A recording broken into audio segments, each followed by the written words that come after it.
आपने कभी सोचा है कि किसी के पास एक कितना शानदार प्लान होता है, एक बहुत बड़ा सपना, लेकिन फिर भी वो बस काम नहीं कर पाता? ऐसा होता क्यों है?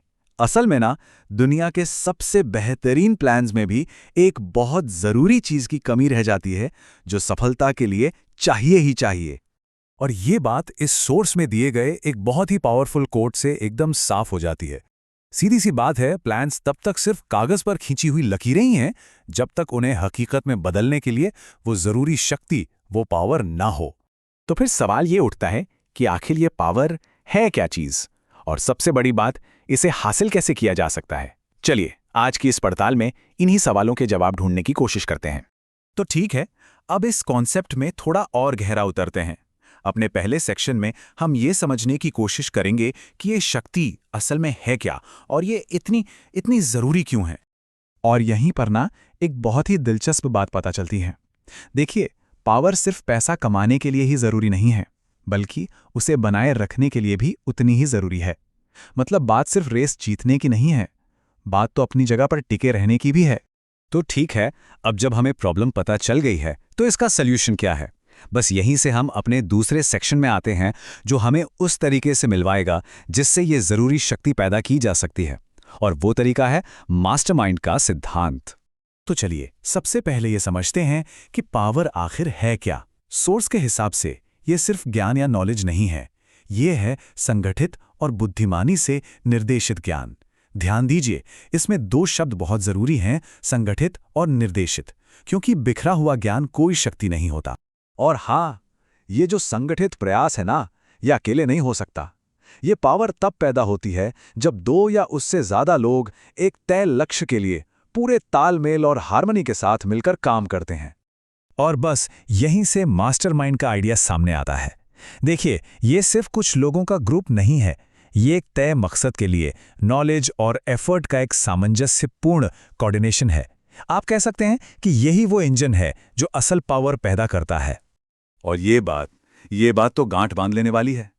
सोर्स ये दावा करता है कि इस सिद्धांत के बिना कोई भी इंसान कोई भी बड़ी शक्ति या जबरदस्त कामयाबी हासिल कर ही नहीं सकता। ये कोई चॉइस नहीं है, ये एक जरूरत है। तो सवाल है, ये काम कैसे करता है? चलिए इसे समझते हैं। हमारा तीसरा सेक्शन मास्टरमाइंड के पीछे की दो अलग अलग ताकतों पर फोकस करता है।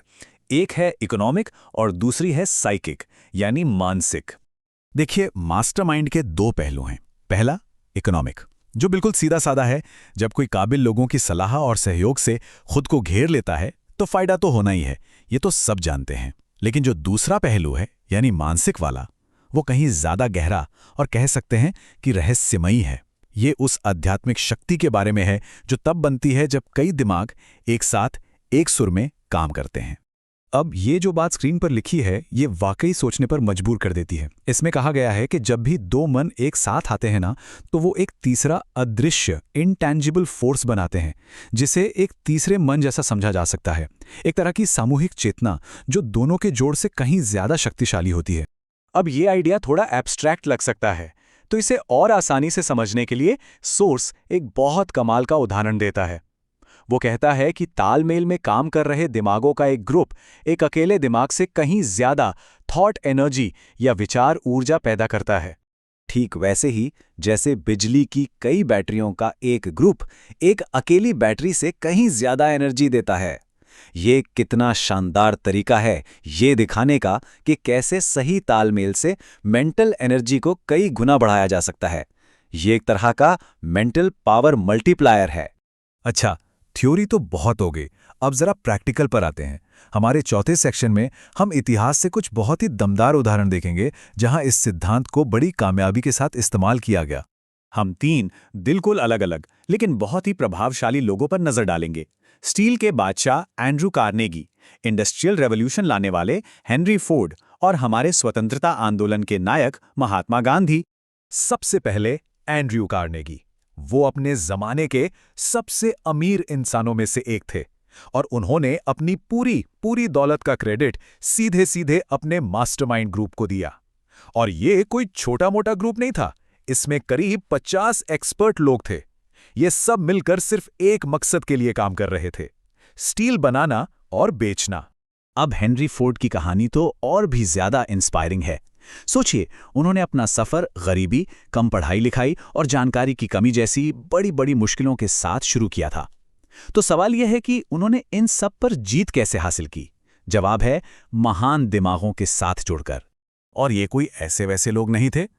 उनके सबसे करीबी साथियों में महान आविष्कारक थॉमस एडिसन, उद्योगपति हार्वे फायरस्टोन और मशहूर प्रकृतिवादी जॉन बरोज और लूथर बर्बैंक जैसे दिग्गज शामिल थे। मतलब अपने अपने फील्ड के मास्टर्स। और ये जो कोट है ना, ये बताता है कि ये जादू असल में काम कैसे करता है।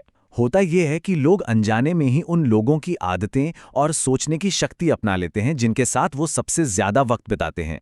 फोर्ड ने इन महान दिमागों की थॉट पावर को एक तरह से सोख लिया और उसे अपनी क्रांति लाने में इस्तेमाल किया। और फिर मिसाल है महात्मा गांधी की, जो शायद मास्टरमाइंड के सिद्धांत का सबसे बड़ा सबूत है। सोचिए, उनके पास ना कोई सेना थी, ना पैसा, फिर भी वो अपने दौर के सबसे शक्तिशाली इंसानों में से गिने जाते थे। कैसे? उन्होंने 20 करोड़, जी हां, 20 करोड़ से ज्यादा लोगों को एक मकसद के लिए, शांति और सद्भाव से एक साथ काम करने के लिए प्रेरित किया। ये इंसानी इतिहास में तालमेल का एक ऐसा कारनामा था जो शायद ही पहले कभी देखा गया हो। आखिर में ये सारी बातें घूम फिरकर हमारी अपनी सोच पर आकर टिक जाती हैं। हमारा आखिरी सेक्शन सोर्स से एक बहुत ही जबरदस्त मेटाफर का इस्तेमाल करके इस पूरे सबक को हमारी अपनी जिंदगी पर लागू करता है। तो सोर्स जिंदगी की तुलनाएं नदी से करता है, जिसके दो अलग अलग प्रभाव हैं। एक तरफ का प्रवाह है पॉजिटिव सोच का, जिसमें विश्वास, प्यार और जुनून जैसी भावनाएं हैं। ये हमें दौलत और कामयाबी की तरफ आगे ले जाता है। और दूसरी तरफ का प्रवाह है नेगेटिव सोच का, जिसमें डर, शक और जलन जैसी भावनाएं हैं, और ये हमें गरीबी और नाकामी की तरफ बहा ले जाता है। तो सबसे ज़रूरी बात क्या है? यही कि इस नदी में कोई किस तरफ जाएगा, ये उसकी अपनी सोच तय करती है।